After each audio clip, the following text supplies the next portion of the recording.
Hello and welcome to Miss Hannah Loves Grammar. In this video we'll be answering the question, how can I use a semicolon in a list? Well, a semicolon can be used to divide items that are in a really long list that might involve additional information being shared about each item in a list. For example, I've been to Cardiff, Swansea and Ferndale in Wales, Cornwall, Devon and Portsmouth in the south, and Sheffield, Newcastle and Sunderland in the north. Unfortunately, this sentence in red is a bit overwhelming with so many commas, so we really need the semicolon to break up the different components. The fact that I'm talking about my experiences of Wales, the south and the north. Instead, it should read something like this. I've been to Cardiff, Swansea and Ferndale in Wales, semicolon. Cornwall, Devon and Portsmouth in the south, semicolon, and Sheffield, Newcastle and Sunderland in the north, full stop. It's clear to the reader I'm considering my experience of Wales, the south and the north of the UK. Let's look at another example that's also wrong in red.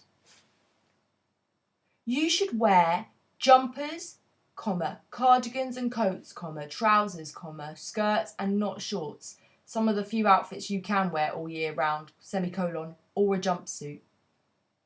Now this person's tried to use a semicolon, but the fact is we're talking about different kinds of clothing actually. We're talking about, first of all, clothing that we wear on our upper body, like jumpers, cardigans and coats. They're thinking about clothes that we'd wear on our lower body, like trousers or skirts. And as you can see, there's also additional information in brackets. So this is actually quite an overwhelming sentence, unless I break it down further.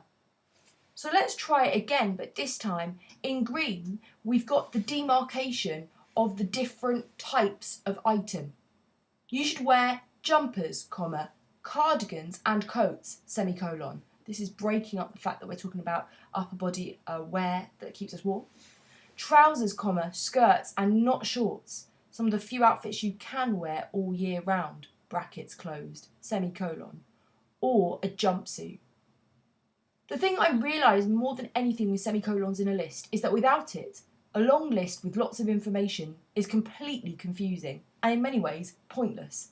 So we need a semicolon within a list if there is lots of information we're sharing, especially if we're breaking that information up into quite clear chunks. Now it's your turn. For each of the three sentences, I want you to identify the function of the semicolon and if it's been used appropriately. Hit pause if you need thinking time. So how did you get on? I eat, semicolon, chicken, lamb and halloumi. Now, this sentence is incorrect because it misuses the semicolon. This list just needs commas because there's no independent clause that's binding between I eat. In fact, I need the examples of what I eat after I say the verb I eat.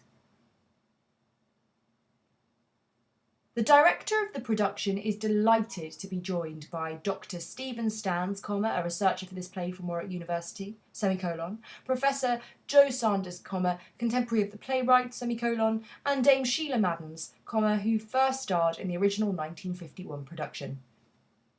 Now this is a very typical formal use of semicolons in a list. As you can see, each of these individuals that's being introduced in this writing has a description.